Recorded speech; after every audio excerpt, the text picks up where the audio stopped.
Existem muitos erros e lambanças que podem acontecer numa obra, você sabia? Ah, Rafa, eu tô sabendo, tá até acontecendo uma na minha obra agora mesmo. Pois é, por isso que no vídeo de hoje eu vou separar aqui 10 erros clássicos em obras que podem te dar um baita prejuízo. Então assiste esse vídeo até o final para você ficar de olho aí no seu arquiteto, no seu construtor e no seu pedreiro para evitar essas coisas.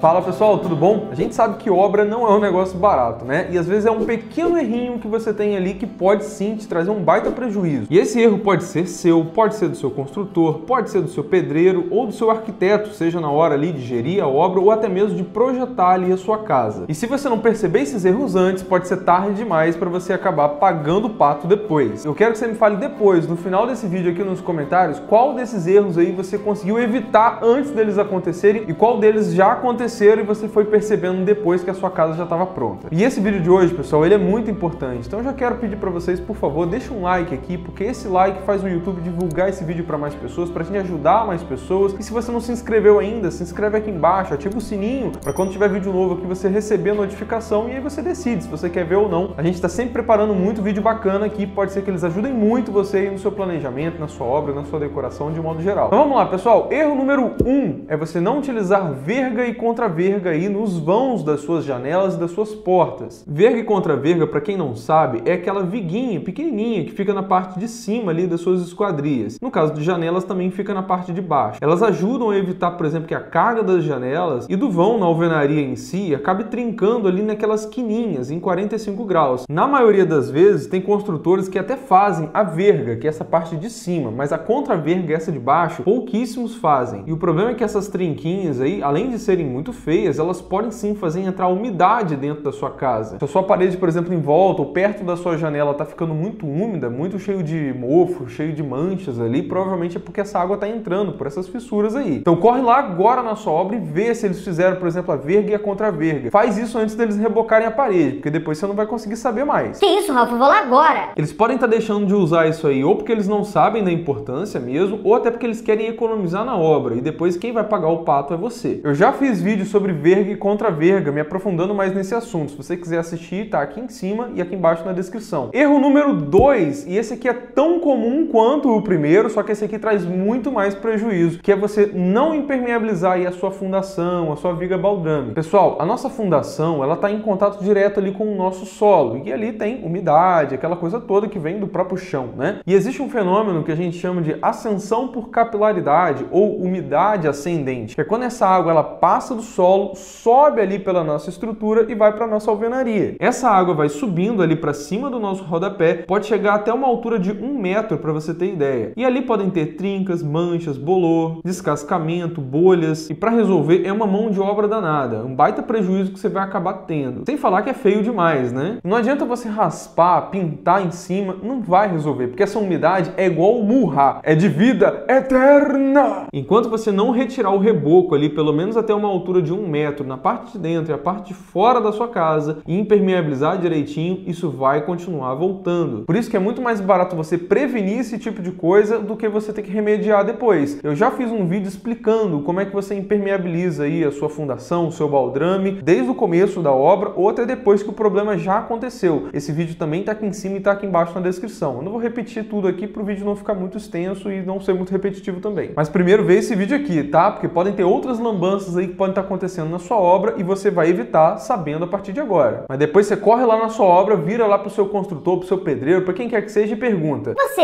está impermeabilizando a minha fundação, ô rapaz? Se ele gaguejar, você pega esse vídeo que eu te indiquei aqui agora e bota ele para assistir, tá bom? Erro número 3 é basear aí todo o cronograma da sua obra com a agenda da sua equipe de obras aí que você está imaginando. Tem muita gente que comete esse erro, pessoal. A pessoa às vezes contrata um projeto, por exemplo, e a gente dá um prazo X para a pessoa. E aí ela fala assim: ó, Ralf, tudo bem? Falei aqui com o pedreiro seu Zé. Não tem aquele prazo de 15 dias que você me passou? Então, eu preciso que você entregue em 5, porque senão eu vou perder ele vai para outra obra. Pessoal, não faz isso, tá? O planejamento de uma obra, de uma construção, sempre vem primeiro o projeto, para depois você contratar a equipe, a mão de obra. Nunca o contrário. Às vezes as pessoas viram para mim e falam: Ralf, já contratei o pedreiro, faz o projeto correndo aí, porque ele precisa começar, senão ele vai para uma outra obra, eu vou perder a mão de obra. Isso está errado. Inclusive, esse mesmo pedreiro, essa mão de obra, como que essa pessoa te deu um orçamento se ela não teve ainda um projeto para analisar, para saber exatamente tudo que ela precisa fazer? Gente, até o tamanho do piso que vai ser assentado no chão varia o preço que a mão de obra vai te cobrar, o tamanho, a complexidade. Se ele nem sabe ainda o que ele vai fazer, como é que ele te deu algum preço? Com certeza ele aproximou, jogou para algum valor que ele achava que seria aquilo ali e no final das contas vão ter aditivos para você, você vai se arrepender. Sem falar que o seu arquiteto fazer um projeto correndo de qualquer maneira, sim, podem ter erros no meio desse processo. Ah, Ralf, mas se o arquiteto fez correndo ali, é problema dele, né? Mas foi pedido seu. Se ele te pediu 15 dias, você queria que ele entregasse em 5 e ele fez aquilo ali para te agradar, você também tem responsabilidade naquilo. Então não faz isso, tá? Primeiro contrata projetos para depois você contratar mão de obra. Erro número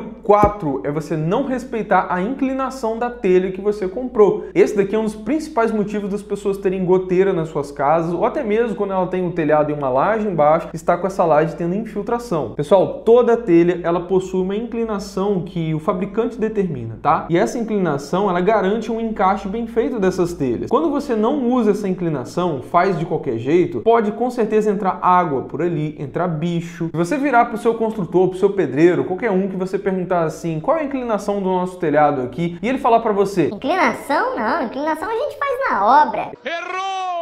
Errou feio, errou rude. E é você que depois vai pagar o pato de novo. Por exemplo, um telhado aí de fibrocimento, né? Aquele que a gente usa muito para telhado embutido. Geralmente ele tem mais ou menos ali uns 10% de inclinação. O que isso quer dizer? Quer dizer que a cada 1 metro percorrido desse telhado, ele sobe 10 centímetros. Ou seja, você tem essa inclinação aqui. Ralf, então se eu tenho, por exemplo, 10 metros para poder vencer, então ele vai subir 1 metro e tem essa inclinação aqui. Fez sentido para você? Então quando a gente vai embutir um telhado e faz aquela platibanda, que é aquela muretinha em volta ali do nosso telhado, a gente tem que usar essa continha aí para saber qual a altura que vai ter essa platibanda. Às vezes as pessoas me perguntam, Ralf, qual é a altura ideal de platibanda, não sei o que. Eu não gosto de trabalhar com platibanda com mais de 1 metro, porque senão fica muito alto e a sua fachada fica meio bruta assim, não fica legal. Então o que a gente tem que fazer? A gente tem que calcular essa inclinação do telhado de modo que a platibanda fique ali com aquela altura que a gente quer. E lembrando que depois da sua telha você ainda tem o rufo, que pode ser ali de concreto ou metálico, e depois você ainda tem a pingadeira, tá? Para proteger ali a sua fachada. Então você tem que calcular tudo isso para chegar ali, por exemplo, com aquele 1 metro mais ou menos, se baseando o quê? Na inclinação da telha. Se por algum motivo essa inclinação deu muito alta e você não está conseguindo ter essa altura de platibanda que você queria, o que você vai ter que fazer? Às vezes criar uma outra água no seu telhado, um outro caimento ali para poder reduzir essa inclinação e a sua platibanda ficar na altura que você quer. Para telha cerâmica em telhado aparente é a mesma coisa. Tem que respeitar a sua inclinação. Se, por exemplo, a sua telha cerâmica está te pedindo ali 30% de inclinação, não adianta você querer botar 20% porque você achou que ia ficar mais bonito ou coisa parecida. Vai dar ruim depois, você vai ter problemas sérios de infiltração, de goteira e tudo na sua casa. E ó, não é um problema fácil de resolver e qualquer coisa que você faça ali nunca vai ser muito definitiva não, tá? Então faz o seu telhado direitinho desde o começo. Também vai ser goteira do estilo Murrá, de vida eterna. Erro número 5 é você não se atentar ao gabarito, à marcação da sua casa no seu terreno antes mesmo de você fazer qualquer tipo de escavação. E esse daqui, pessoal, é um erro muito crítico, porque se você errar agora, depois não tem como resolver muito não. Quando nós vamos começar uma obra, a gente costuma fazer ali o gabarito dela, que geralmente com uma linha, posicionando ali as guias, que ajuda a gente a fazer ali as paredes no esquadro, tudo certinho. Se isso não for muito bem feito, você pode sim ter uma parede meio torta. E isso visualmente, além de não ser muito bonito, né, olhando para a parede, pode ser que quando você for fazer o assentamento dos seus pisos, vai dar aquele recortezinho ali no canto, aquele filetinho que é feio para dedéu. Então fazer essa marcação direito no começo da sua obra é crucial, tá? A menos que o seu terreno ele já seja, por exemplo, inclinado. Tem ali uma parede, por exemplo, assim, e a outra está inclinada e você quer de alguma forma pegar essa parede da sua casa que vai ser feita, tá paralela, por exemplo, a essa inclinação. Aí tudo bem, você pode até criar um efeito ali na sua fachada, criar ali uma volumetria, criar uma fachada talvez mais orgânica, mas aí é um recurso que você está utilizando que está incorporando a própria estética da sua fachada. É uma coisa que você está fazendo de propósito. Agora, quando não é de propósito e você tem ali um pouquinho fora de esquadro, isso realmente acaba não sendo nada legal. O meu conselho para você é procurar uma empresa de topografia ou um topógrafo mesmo, fazer um levantamento certinho do seu terreno ali, que a gente chama de levantamento plano e altimétrico, até para o seu arquiteto conseguir trabalhar, conseguir projetar ali com as medidas reais, muito certinhas do seu terreno, que ajuda muito também na hora de fazer essa marcação sem você ter erro nenhum, tá? Erro número 6, fazer ambientes sem ventilação ventilação natural. E esse daqui, pessoal, é até muito perigoso, pode trazer doença, pode deixar sua casa insalubre. Os únicos ambientes que um código de obra geralmente permite que você não tenha ventilação, uma janela, alguma coisa assim, é um banheiro, que às vezes você pode ter ali uma ventilação forçada, né, um vento kit, alguma coisa assim, uma exaustão, o que eu nem acho uma boa opção, porque o banheiro tem muita umidade, né? Pode ser também um lavabo, uma despensa, um depósito. Fora isso, pessoal, eu disse todos os cômodos da sua casa tem que ter ventilação natural, tem que ter janela, ou uma porta que faça função de janela. Às vezes você tem uma porta grandona que dá para uma varanda ou coisa parecida. Para você ter ideia, no código de obras você tem até uma porcentagem mínima que aquele vão de janela tem que ter para cada cômodo. Aqui na minha cidade, por exemplo, uma sala, se ela tiver ali 10 metros quadrados, ela tem que ter uma janela ali de pelo menos 1/6 do tamanho daquele vão. O que isso quer dizer? Se a sala tem 10 metros, a gente tem que fazer 10 metros divididos por 6, que vai dar o vão em metros quadrados de uma janela. Nesse caso aqui vai dar 1,67 metros quadrados. Então, se a minha janela ela tem uma altura de 1 metro, quer dizer que a largura dela tem que ter no mínimo ali 1,67 m. Isso aqui no meu código de obras, tá? Pode ser que no seu aí seja diferente. Mas, Ralf, o meu quarto não tem janela, não deu pra fazer. Pessoal, não tem essa de não deu pra fazer. Se não tem janela é porque provavelmente aquele quarto foi mal projetado, foi mal pensado. Quando a gente está fazendo um projeto, a gente vê que um ambiente não está tendo uma ventilação, alguma coisa assim, a gente tem que remanejar os outros cômodos de modo que você consiga usar um dos afastamentos ali para ganhar janela. Ou, na pior das hipóteses, você abre uma abertura no teto, né, que a gente chama de clarabóia. Eu já fiz um vídeo explicando como é que elas são feitas e tudo mais, que está aqui em cima e aqui embaixo na descrição para você ver depois. Erro número 7, e esse daqui também é muito clássico, é quando as pessoas elas querem colar um revestimento ou um piso em cima de alguma infiltração.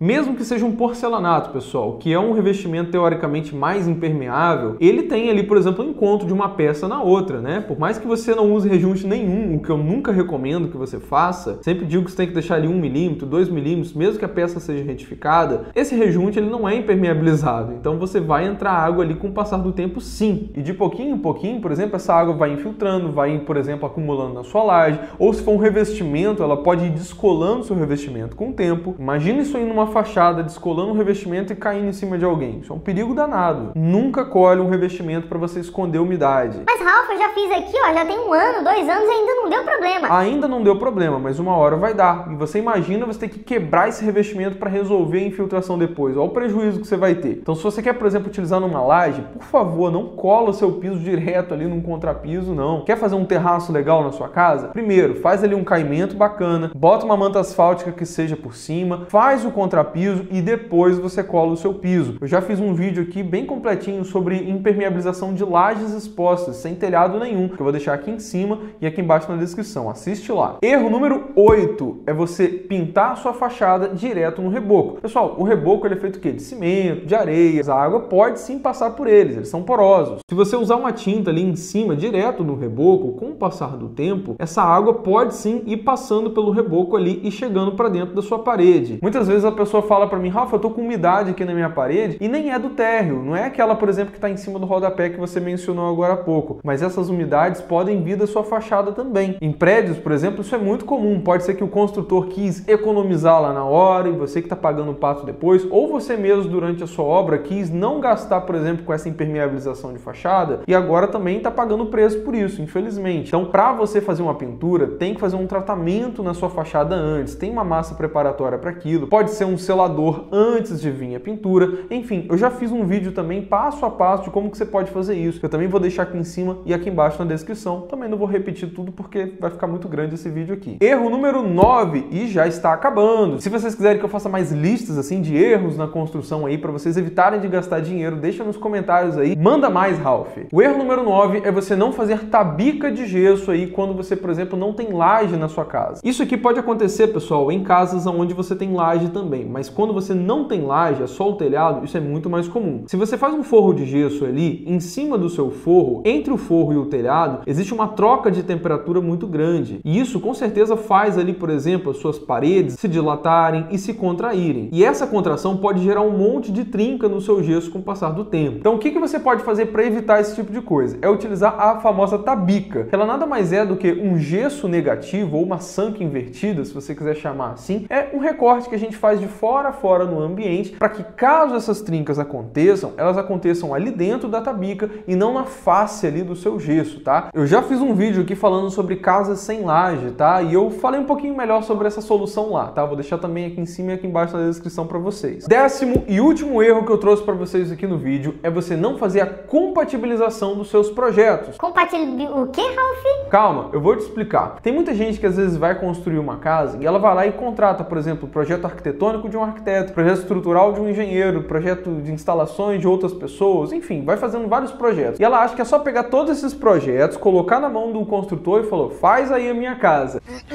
Não.